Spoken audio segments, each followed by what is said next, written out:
Good evening, YouTube. My apologies for the lack of lighting.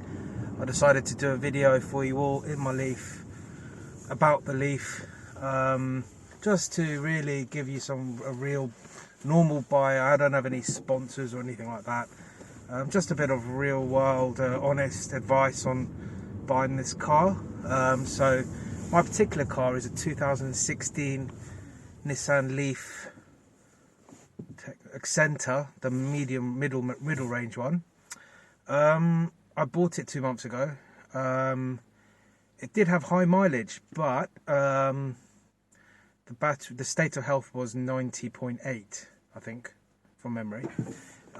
So basically, I've owned it 2 months, and it's kind of fluctuated. It has gone down a tiny bit. It's also freezing cold in the UK right now. December 2021. It's given me a consistent, my daily commute is 37 miles each way. If I fully charged it, even in the winter, I could do the commute on a full charge. But I just want to give you, before I go into everything else, I want to get ahead of myself. I want to give you some basic information for buying a used Nissan Leaf. So, obviously, the first generation of Leaf, not the new shape but the older shape, came with 2 battery packs. The first one was a 24 kilowatt battery. The initial ones of those go back to like 2011, 2012. I think they were made in Japan with a 24 kilowatt battery. Then around, I believe 2016, they started making a 30 kilowatt battery, and obviously the one thing you will know, you should know, or you probably know already, is that the Nissan Leaf is the only car electric vehicle that doesn't have any active thermal management. What that means is the battery pack doesn't have any way of cooling itself when it gets really hot. So essentially, the number one enemy of lithium-ion batteries is heat, excess heat rather. And the Nissan Leaf doesn't have any way of actively cooling itself when it kind of gets too hot. So obviously when the battery is being charged, or if the battery is being, if you're driving, you're kind of putting current in and you're putting current out, and that generates heat. Obviously, the more you put in at one time, and the more you take out at one time, means the more heat that is generated. So you want to kind of generate as little heat as possible in both charging and driving. Now, obviously, the Nissan Leaf doesn't do very well in hot climates. Places like America, there's been reports of Nissan Leafs batteries deteriorating at an insane level. You're talking up to 10% a year. You've seen reports of that. Obviously, do be reassured that Nissan do give you an 8-year. Well, it varies, but on the car I've got, which is a 2016 30 kilowatt version, there's an 8-year warranty which goes up to 100,000 miles. Anyway, I'm blabbing on a bit. I'm going for a tangent. So what do you want to look at in a used Nissan Leaf? Firstly, the first thing you want to look at is you want to get an app from the App Store called Leaf Spy, and you want to also get a little, what you call an OBD2 dongle. That essentially is going to plug into your OBD port below your steering wheel. There's a little plastic clip you take off. So yeah, you want to get that. You can buy in the UK. You can buy the Wi-Fi, something called a Streetwise Wi-Fi dongle for like £20, and that plugs in, and it's been faultless for me. And I'd recommend you get Leaf Spy Pro, because it gives you more features and functionality. Now what you do with that is the first thing you do when you look at a Nissan Leaf is you plug in your dongle and you check out the stats on the battery. So that would be battery state of health. Now I bought my car and the car had 96,000 miles on it. Now you may say that's insane mileage, but it still had over 90% state of health, and it was giving me very good range, and it still is. So that's the first thing you want to do. Obviously there's other things on Leaf Spy that shows you things like your amp hours that you have. So you've got your state of health, you've got your voltage, and you've got your amp hours. I think on the 30 kilowatt version you want to be looking at something like 78, so around that level. I'm not exactly 100% sure, but you want to be around that kind of level of amp hours available, and you want to really be looking at 90% plus state of health to even consider a car. Now there's just to explain, on a Nissan Leaf you have two gauges on the dashboard. On the left hand side, because the car has no active thermal management as such, I believe it does have heaters that kick in and don't let the battery freeze, but the temperature, all it's got is software to basically to cool the battery down if you're fast charging it or driving it or whatever. The only thing that is there is to kind of the computer, to the battery management system, the BMS, that can actually reduce your rate of charge, or I don't know, potentially reduce, if you're driving quite aggressively, it can kind of calm that down as well. But I know that when you're rapid charging, so if you're DC charging a Nissan Leaf, if the battery gets too hot, it will restrict your rate of charge. So if it gets too hot, it will restrict your rate of charge, and you'll be spending much longer charging up. But obviously the less amount of energy that's going in at any given time means that it doesn't heat up as much, and it restricts the overheating. That's how it's called passive thermal management. Also, you know, there's no fan or anything or liquid cooling in the battery. It just relies on convection, heat convection to really get rid of the heat. So that's one thing to be aware of on a Nissan Leaf. Now in the UK, this isn't a major problem and you can easily live with it, but in hot climates I'd definitely think twice about buying a Nissan Leaf. I know that similar kind of models like the Kia Soul electric vehicle, the Kia, I think all the Kia ones have a built-in fan. You may want to double check that, so at least the fan kicks in to kind of cool the batteries down. And I think the Renault Zoe as well has a fan as well. So, you know, for hot climates you want to consider those. Obviously the best kind of cooling you can get is liquid cooling. So models like the Vauxhall Ampera or the Chevrolet Volt with the 1.4 litre extender range thing on it, that's got full heating on it. Thermal management, so it actively cools the battery down, just like your petrol or diesel car would cool the engine down, which is the most efficient way to cool any battery down. So yeah, it doesn't have that, but if you live in a relatively cool area, then a Nissan Leaf should be fine, but you should be aware of a few things. So obviously the state of health of the battery is the first thing.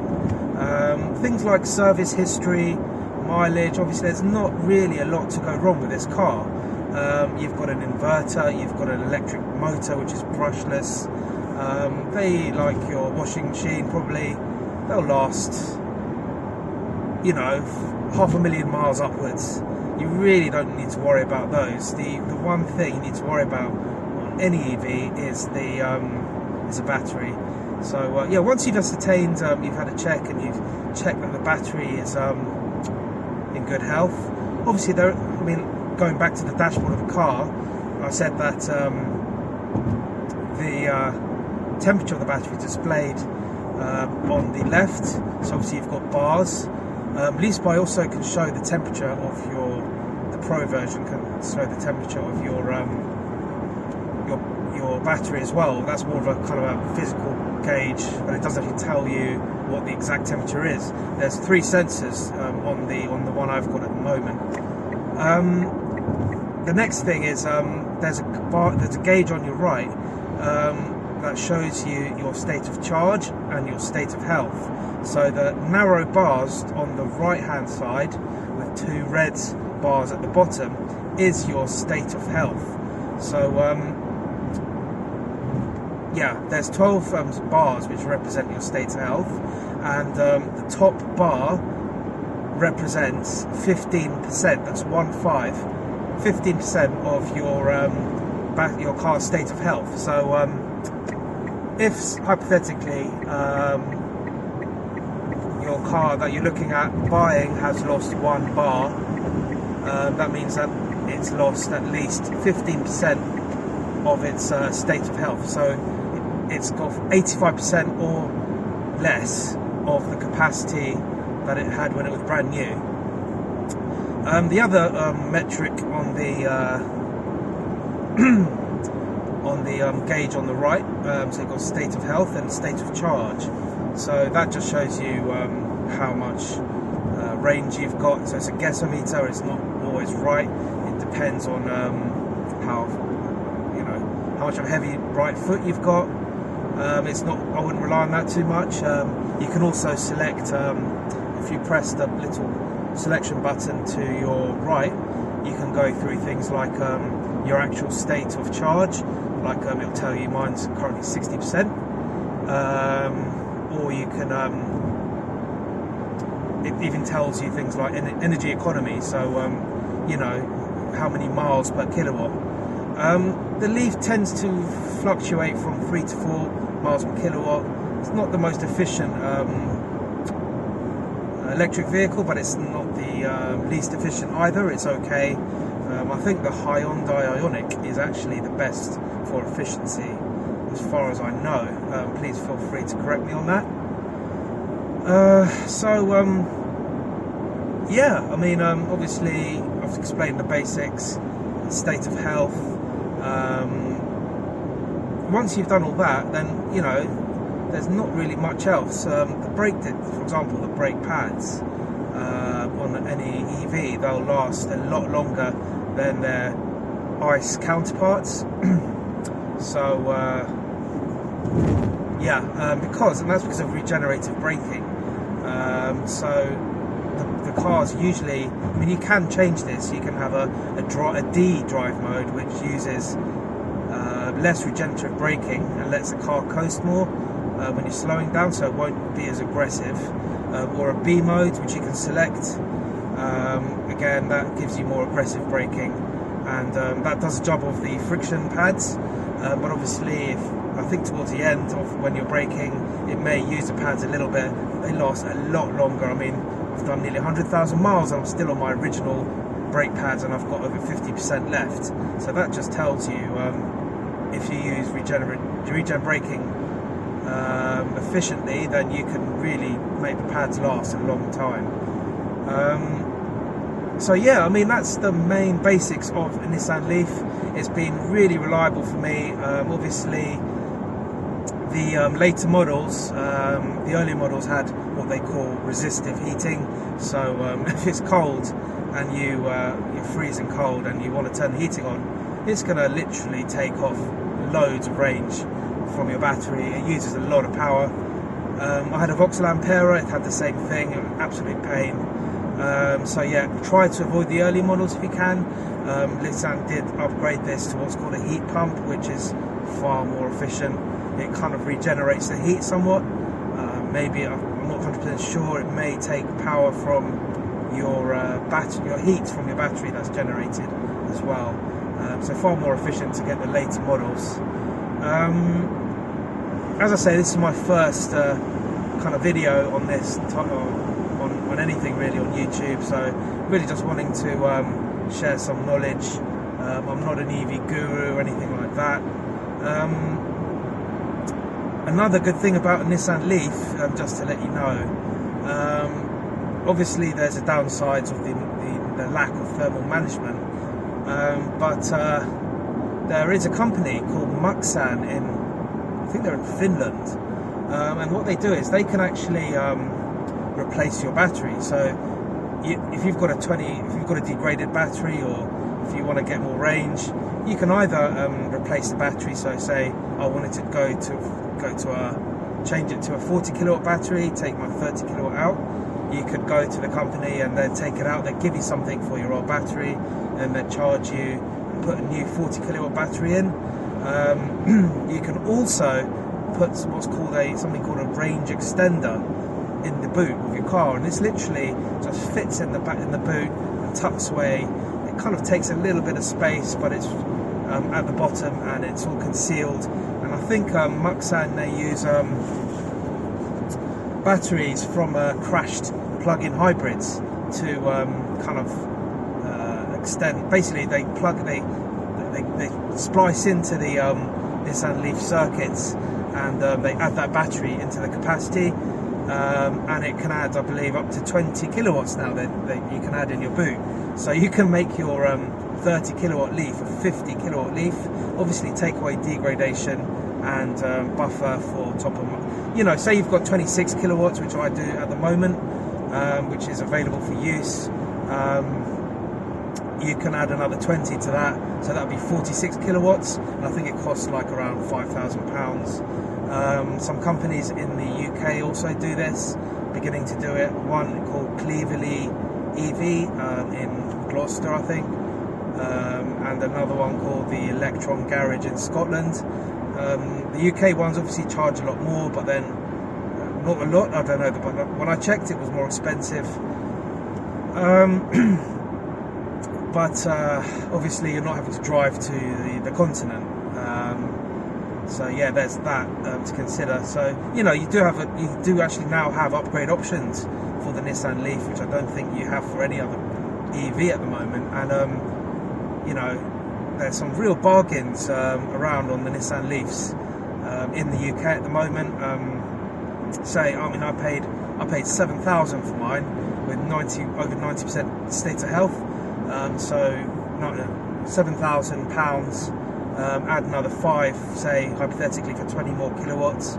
So I could have I've got 26 kilowatts usable now, add another 20, I could have 46 kilowatt car for 7 plus 5, £12,000, which is really good. And obviously I own my battery. I want to cover that as well really quickly. So I don't think in the UK EV companies do this anymore, but back in the day, a few years ago, Nissan and Renault, I believe they used to lease their batteries to reduce the initial cost. This can be so basically what happens with that is the finance company own the battery and you pay a monthly fee for it, and you are restricted to drive X amount of miles. And if the capacity gets below, I think 70%, they will replace your battery and either kind of give you one with a high capacity or fix it, or they may even, the likely thing is they'll give you a new battery, and it could even be a bigger capacity one. So anyway, the battery belongs to them. You can buy the leases out, but I think it's a pretty good idea. Nissan, with the Nissan Leafs, they only allowed you to do up to like 10,000 miles or something around that, something like £100 roughly per month.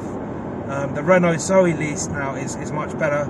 I think for £110 now you can do unlimited miles, which is really good. You don't have to essentially on the Renault Zoe you don't have to be restricted.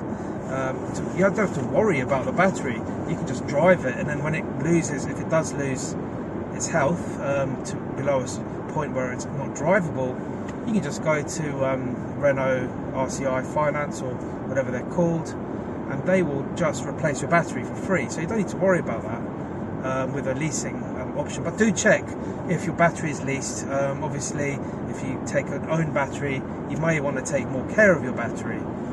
So this, I'll get to that in a minute, how you take care of your battery EV 101 kind of thing. So yeah, do check out if your car is leased. Contact the finance company.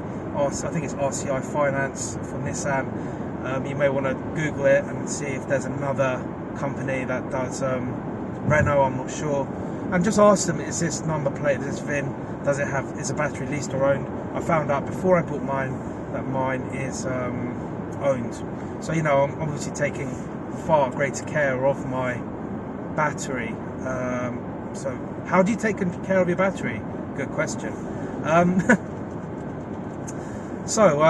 Lithium-ion batteries, they don't have what's known as a memory effect. I think older types of batteries had this. And essentially, there was this theory going around that you had to completely discharge it and then recharge it to maximum to kind of make sure that to eliminate the memory effect. This does not apply to lithium-ion batteries at all. They have no memory effect. However, try on the older Leafs, there is actually an option to 24 kilowatt models. There is an option to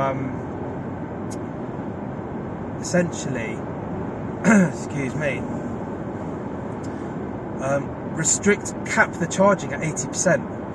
I can't remember if it's minimum 20, but it won't let it charge. It could be you can only charge between 20 and 80%, and that basically you're using only 60% of that battery. But lithium-ion batteries do not like being going to full charge, and they don't like going to empty as well. It stresses the batteries and it degrades them basically. So you want to avoid, if possible, going to the two extremes.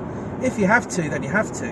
But one thing you don't want to do is leave your car plugged in and let it charge to 100% and leave it for days at 100%. There's a guaranteed way on any EV to basically degrade your battery really fast.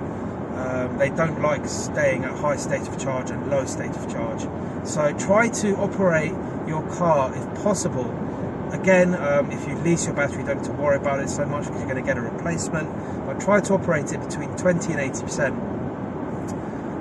if at all possible.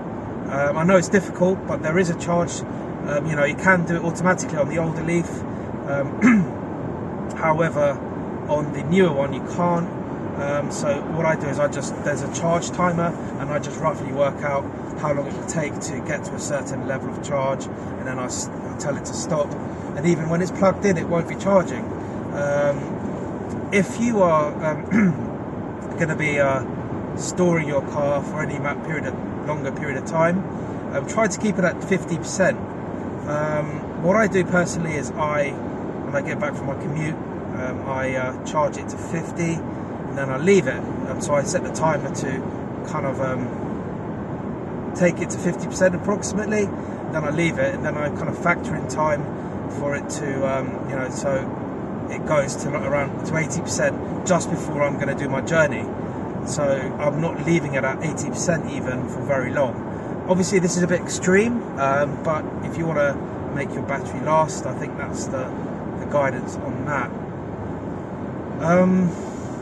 One final thing, on Nissan Leafs, obviously there's a remote app, so you can control the car via your mobile phone app.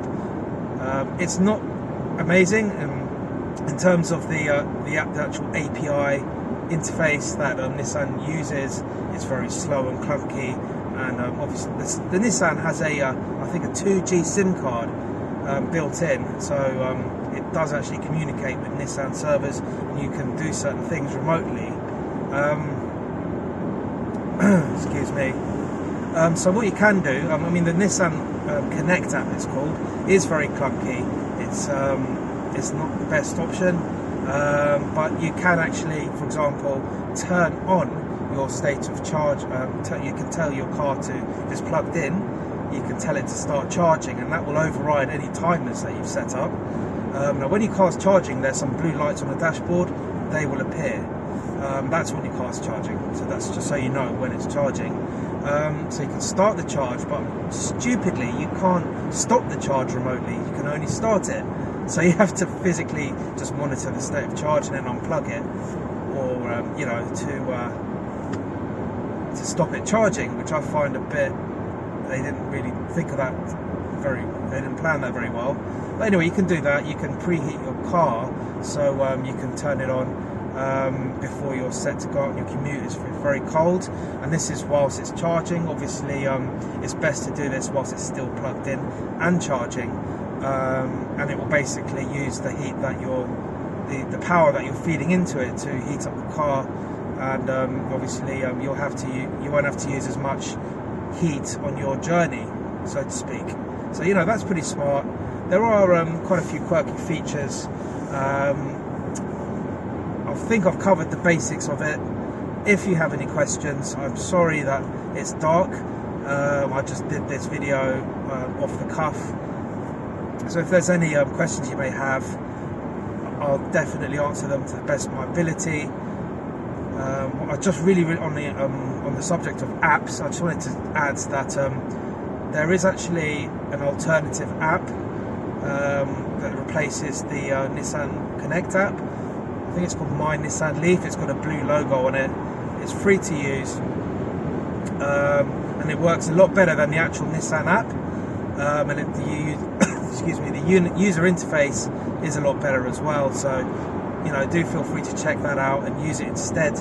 You'll have to get through to Nissan when you buy your car to generate a new login for Nissan Connect. I believe it's free, but you need to contact Nissan customer services to do this, and then they'll email you how to do it. This is what they did with me, and it was up and running within a day.